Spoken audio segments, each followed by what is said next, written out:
Alright, so everybody knows that Jaguars and Jazzmasters come with these awful, stupid bridges that can't hold a tuning to save their asses. They're useless, worthless pieces of shit.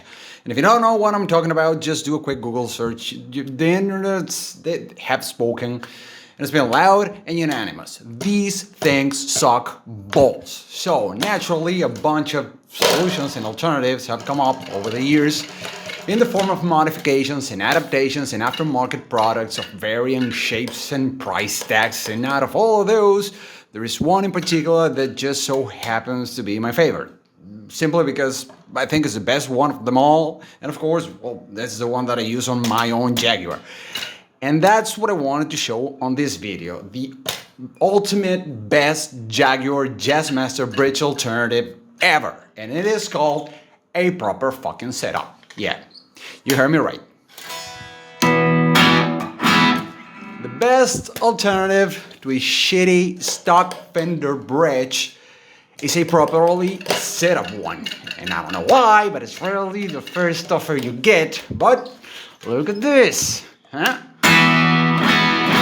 Yet, no, you get 15 other fucking suggestions before anyone mentions anything about a proper setup yet.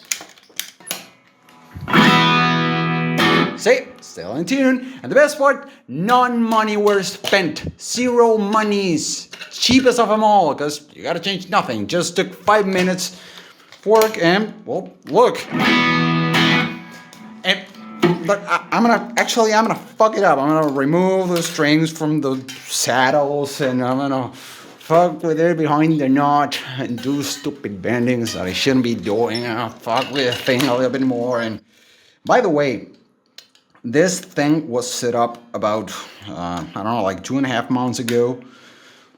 So these are old strings that have been played to death. And this setup was, well, since it's been done so long ago, let's fuck up and play a little jingle bells.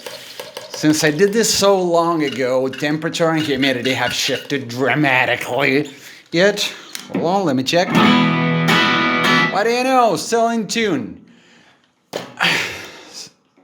So what the fuck, people? Just set it right. Set it up right.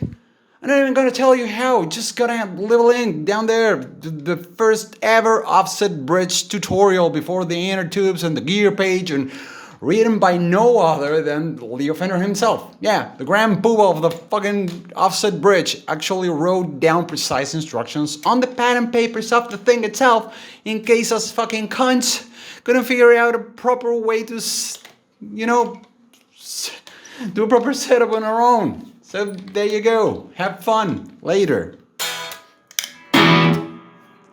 This is actually fucking amazing. Still in tune. This bridge is a shit. Oh yeah, by the way, this is a Squire.